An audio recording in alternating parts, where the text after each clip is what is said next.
test in 10 points. I will detail these 10 points during this presentation. This objective is purely clinical. What is the skull vibration-induced nystagmus test? Here is an example of a left temporal bone fracture which occurred 10 years before, and either stimulation of the right mastoid or left mastoid induces instantaneously nystagmus beating towards the safe side or away from the lesion side.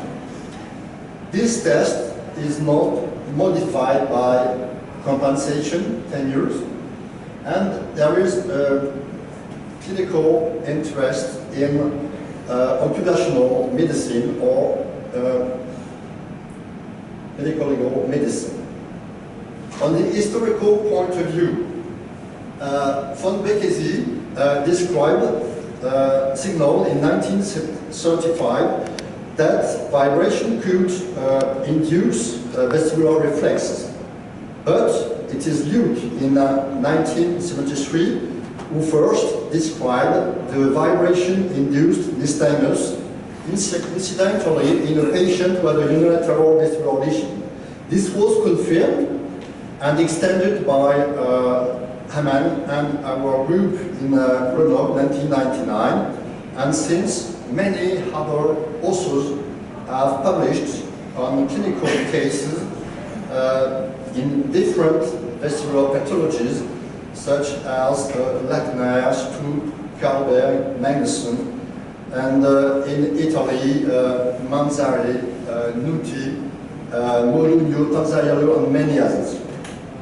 We have been working to develop in Grenoble the optimization, the location optimization, and the frequency optimization, and the characterization of this test and the force pressure exerted with the physics laboratory on the university campus in Grenoble. I want to present this test as a vestibular Weber able to reveal vestibular asymmetry for high frequencies. What is more precisely the skull vibration induced nystagmus test? This test acts as a vestibular Weber test. It reveals instantaneously one vestibular asymmetry for frequencies around 100 Hz. It is the first line examination test. It stimulates bilaterally and simultaneously both vestibules. In animals, Curtius has demonstrated that such high vibrations at 100 Hz stimulated in guinea pigs both canal and otolith structures. And at higher frequencies, 500 Hz, only otolith structures are concerned. The nystagmus induced is the vibration-induced nystagmus test. The nystagmus and best frequency 100 Hz. How do such high frequencies stimulate the vestibule at 100 Hz? We know that for the canals, the classic mechanical mobilization of the ampule, of the crest of the ampulla, has a cutoff frequency of 60 Hz. And so 100 at such frequency, this property is overtaken. And Curtius suggested that at 500 Hz it was the wave pressure of the fluid which was directly acting, mobilizing the short and stiff hairs of the type 1 hair cells, hair bundle. Here is an example of a macula, the macula of the utricle, presented with Curtius cortici.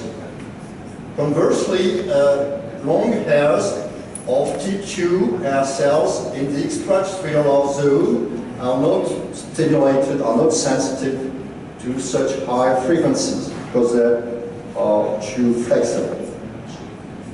What is the technique, the practice? This patient is sitting and stimulation 30, 60 and more efficiently 100 Hz. Both sides are stimulated, right mastoid, left mastoid in turn, and the vertex. The duration is very short, 5 to 10 seconds. This was published recently in a review paper in Frontiers, which we published with Curtois 2 months ago. And it was published in European Annals as a technical note. What is the optimal frequency and the optimal location for this test? This was conducted with patients with unilateral vestibular lesions, 15 patients, with the mini shaker 4810, which delivers frequencies from 10 to 800 Hz, very high frequencies. And for the location optimization, we worked with the university physics laboratory ENSE3 with piezoelectric sensors. And the results is that for the best frequency, the best location is mastoid in unilateral vestibular total lesions that with normal labyrinth, the encased labyrinth, without third window. We'll see further in this presentation. A normally encased labyrinth, best optimal location is mastoid. Slow phase velocities are higher than for cervical posterior region and for vertex. What is the best frequency? The best frequency was 100 Hz. And good frequencies, frequencies from 60 to 120 Hz are very efficient also. What are the main clinical results and how to interpret this test? This is the result of the exploration of patients of more than 19,800 patients during these 18 last years.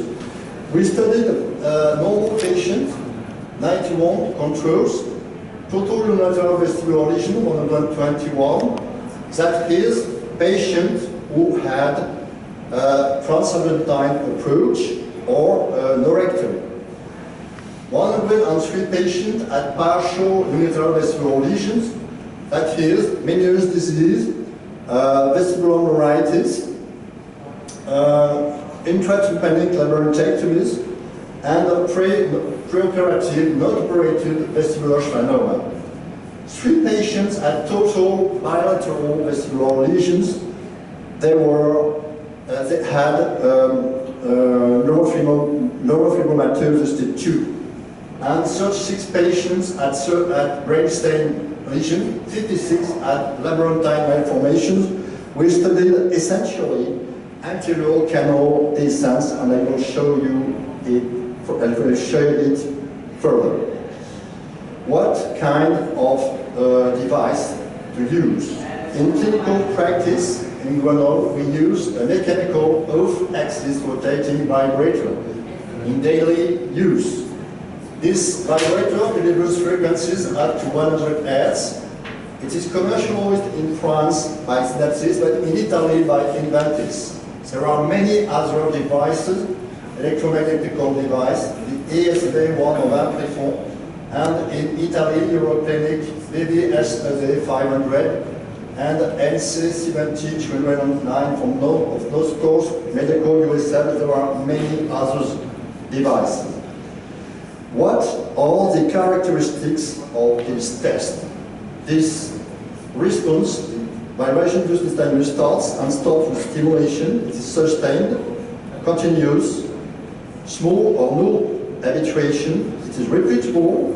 On both mastoids, there is no reversal of the response, and the slow phase velocity is higher than 2 degrees.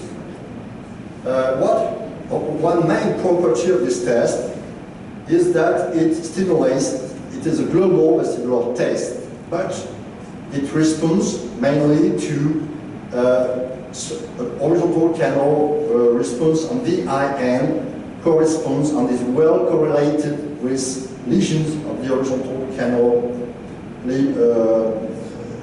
in clinical practice. Here is an example of a total, of a left total vestibular lesion in a transserpentine approach.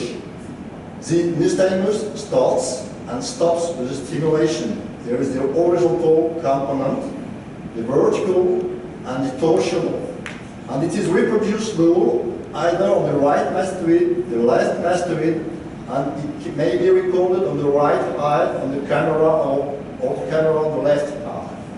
And the main components, the different components were studied in 46 patients. Main component is horizontal, 98%, torsional 70, vertical 45.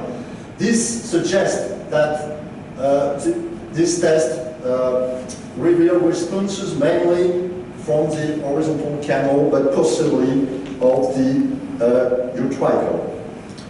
The sensitivity was in total in the vestibular lesion 98%, and in this condition, nystagmus is always pitching toward the safe side in 10% of cases. In partial vestibular lesions, test is positive in 76% of cases, and the nystagmus beats toward the safe side, it is of the lesional tip, only in 91% of cases. The specificity was established in 95 control patients. Specificity was 94, and most often there is no response in normal patients, normal subjects. And in a few cases there is a nystagmus, but which is very small or slow amplitude, and rare. And when it is observed, it changes of direction following the mastoid stimulated. Right on the right mastoid, left on the left mastoid.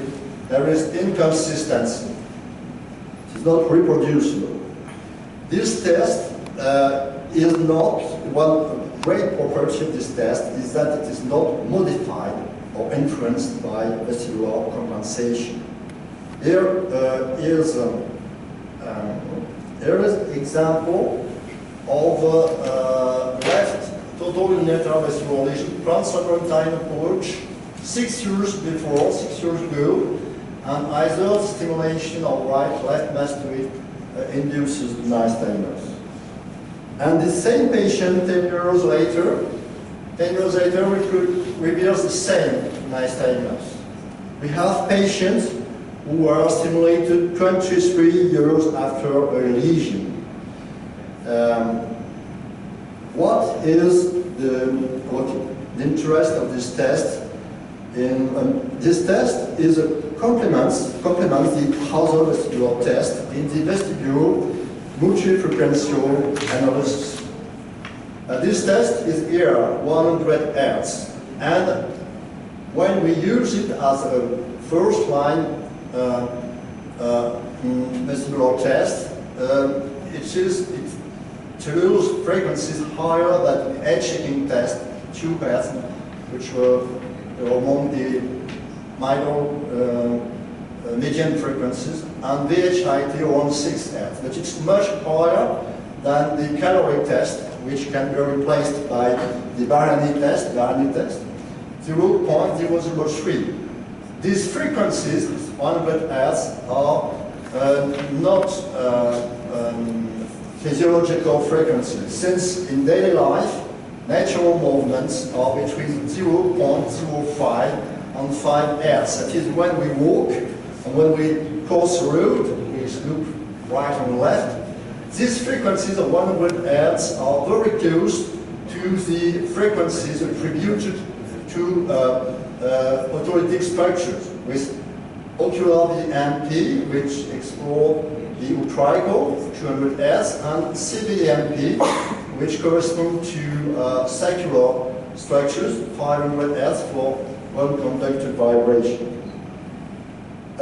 In clinical practice, this test is useful in the multi-frequency analysis. Here is an example of a patient who had very atypical symptoms, autolytic symptoms, recurrent autolytic symptoms after a left truncated otitis. This caloric test was normal, and it could have been considered as a meningeal. And we performed on the same day a H-King test and a skull vibration-induced nystagmus test. H-King test shows a strong right beating nystagmus and skull vibration strong left beating nystagmus. Such discrepancies between different tests at different frequencies are observed in 30% of partial intervestibular lesions. And this patient had a MRI, and the MRI showed vestibular hydrops, sacral hydrops on the left here. But in Meniere's disease, things are often more complicated. There is the example of Meniere's disease. In this case, in Meniere's disease, the nystagmus is often irritative and is beating toward the intact side in 15 to 27% of cases. And in 10% of Meniere's disease, the vibration-induced nystagmus may show or reveal discordant results between 30 Hz and 100 Hz. Nystagmus may be different, seldom, but it is very suggestive of such pathology. The vibration-induced nystagmus may help to differentiate between true bilateral vestibular reflexes and false bilateral reflexes. In true bilateral vestibular reflexes, there is no caloric response, no rotatory test response. There is no response to the ocular and cervical VMP. The cervico-ocular reflex is improved, but there is no responses with the skull vibration-induced nystagmus, no nystagmus. In the false bilateral reflexes, same results, but skull vibration-induced nystagmus may show strong nystagmus, which corresponds to the preservation of hair cells responding to high frequency, at least on one side. It is very easy to discover it. Here is an example. A patient who had a false bilateral reflexive. 6 canals are not responding at the VHIT, no caloric response, no VOR response at the rotatory chair, and no response at the CVEMP, either on the right, left side. But here is the response at very high frequencies, 100 Hz, with the skull vibration-induced nystagmus test, which proves that, at least on the right side, there are remaining cells answering, responding to high frequencies. And these patients are more easy to rehabilitate. It's they are less impaired. This test acts as a vestibular Weber test. Here is a right lesion, and either the stimulation of right or left side induces the same nystagmus. In such patients, The stimulated side is the intact side, and the response, this stimulus corresponds to the response of the intact side. And the slow phase velocity is not different, statistically different, if you stimulate on the intact or the lesion side. Here is an example of partial unilateral vestibular lesion. This patient had meningoneuritis, a Ramsay syndrome, with herpes zoster oticus, and is what? This HDing test reveals instantaneously lesion instantaneous bleaching toward the intact side, and then this curve vibration induced instantaneous reveals instantaneously. It's very easy to discover the side of the lesion, and this reveals this instantaneous bleaching toward the intact side. The vertex stimulation are less efficient, much less efficient than the mastoideo stimulations. And this patient had a head tilt here with the ocular tilt reaction. Yeah, things are very different, and things are very, very different and on contrast. Conversely, in anterior canal descent, nystagmus beats toward the lesion side usually. Here is the example of left superior, left anterior stimulation of vertex reveals instantaneously instantaneous beating toward the left, toward the lesion here. And at 100 Hz, torsional and horizontal nystagmus beating toward the lesion side. And the vestibular Weber is on the same side as the autologic Weber. It's on the same side. This patient had normal caloric test and characteristic CVMPs, which were with a wide, large amplitude on the lesion side. Now, what we are now doing and experimenting is to study very high frequencies in such patients. And we have observed that in anterior canal descent, there is a wider sensitivity of this patient to very, very high frequency. And we have been studying it in 27 patients with the Brill and Jair mini shaker, which delivers frequencies up to 800 Hz. And we have this paper is submitted to the reviewing. And this is an example of such patient responded at 300, 400, and we have patients responding to 700 or 800 Hz. This is totally unusual in clinical practice. Why do they respond to such high frequencies? It has been explained for the anterior and the cochlear partition by Merchant-Rosowski, because bone conduction is facilitated toward the lesion side when there is a third window. And this has been demonstrated recently by Curtis, and I present this slide with his permission. And Curtis experienced in guinea pigs and created artificial anterior canal distance. That is before the creation, recording before the creation of the artificial distance and after. And before there are no responses, no tuning curves, no phased walk responses. And after creation of the distance, there are responses and tuning curves and phase lock responses up to 100 Hz for air-conducted vibration and up to 745 Hz with bone-conducted vibrations.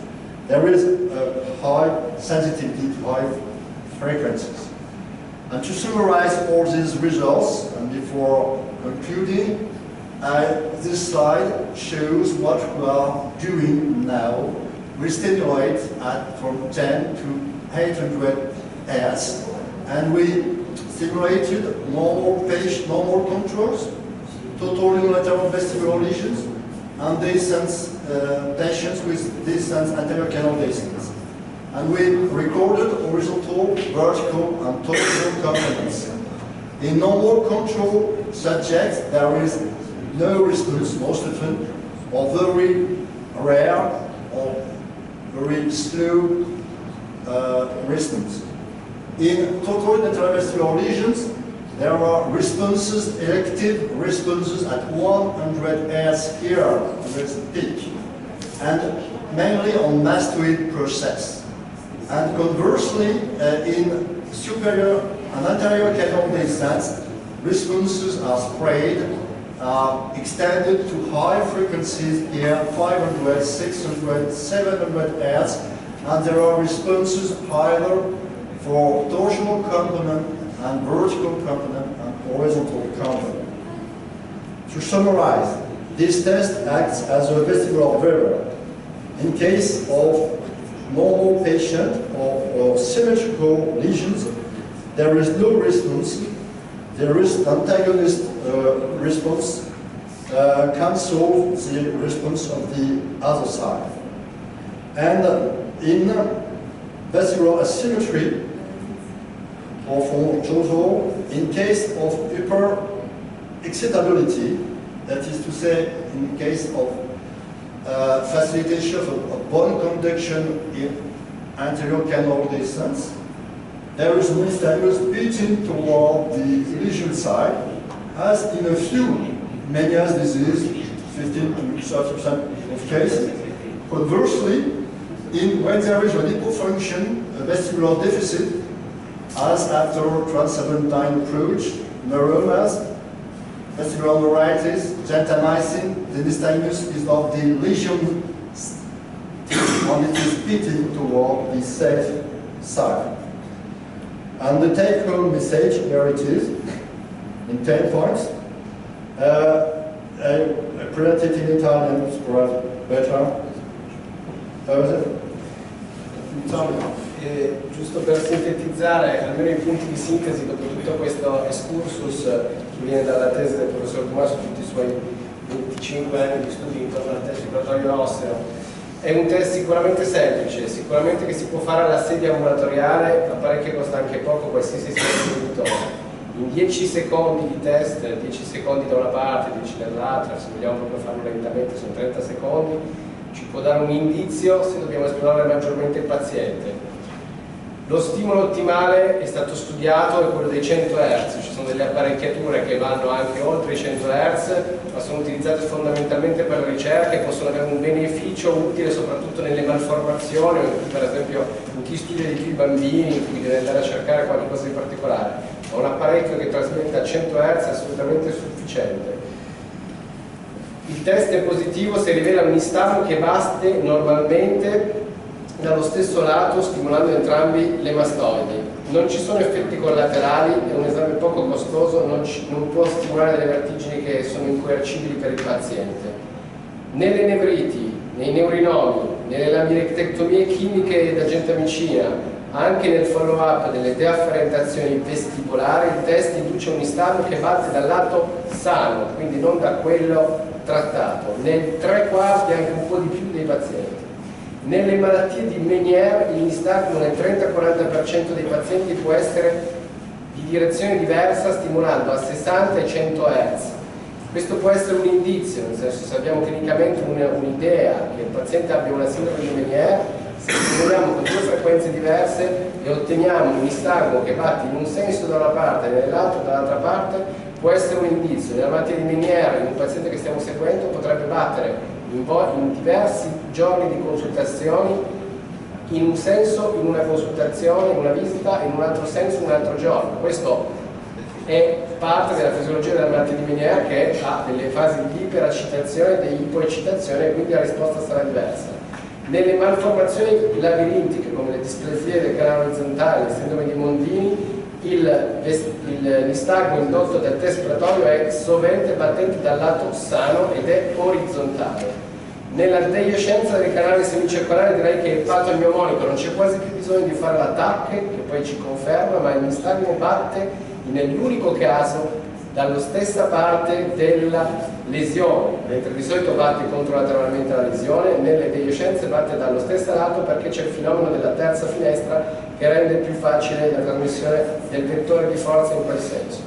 Ha sicuramente un interesse medico-legale perché a differenza di tutti gli altri test non subisce la compensazione. Stimoliamo un paziente che deve andare in altezza su una gru, deve fare un lavoro in cui l'equilibrio è fondamentale, abbiamo un istagmo positivo, potremmo trovare una frattura della rocca che non era conosciuta, una nefrite, una malattia di Meniere misconosciuta di un paziente che scopriamo solo perché abbiamo un test vibratorio osseo positivo, perché facendo anche altri test come le check-in test per esempio sono test che sono sensibili alla compensazione. C'è un interesse in medicina del lavoro proprio per dare l'abilitazione a certi tipi di lavoro. È un test che sicuramente da solo non fa tutto il lavoro del vestibologo, ma che può dare un indice, può anche scremare, aiutare a non fare test vestibolari, prove funzionali vestibolari, caloriche, potenziali a tutti i pazienti, perché è chiaro che se avremo un test vibratorio osseo negativo o abbiamo un paziente deafferentato bilateralmente oppure è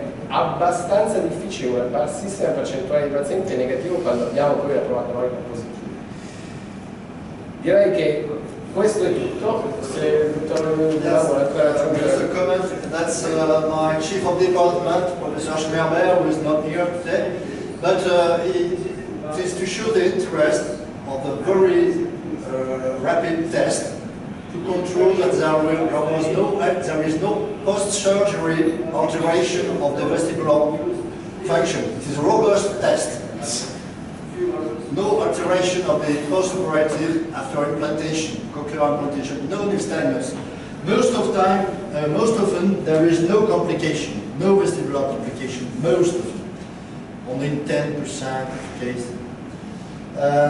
Here is an example of vestibular neuritis, long-standing vestibular neuritis, 10 years ago, and the edging test or possibly one shake. Yeah, one nystagmus. But vibratory test is much more positive. And this patient had narreflexia. Here is the case of vestibular schwannoma, preoperative, not operative. Nystagmus, stimulation of right mastoideo. There's a small nystagmus. There is nystagmus identified. And on the other side, there is also nystagmus beating toward the right, lesional nystagmus. Nystagmus is positive in 71% of cases in a vestibular schwannoma.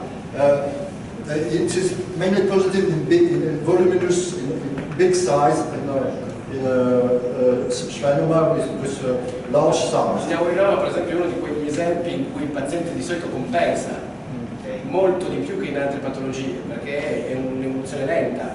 Quindi facendovi anche le prove caloriche, è capitato a tutti di trovare delle caloriche che sono poi così tanto alterati nell'urinoma.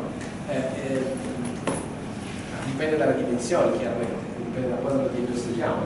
Il test vibratorio è molto solamente positivo, direi 3/4 dei casi positivi. Direi, visto che il comitato è piccolo, se c'è qualcuno che ha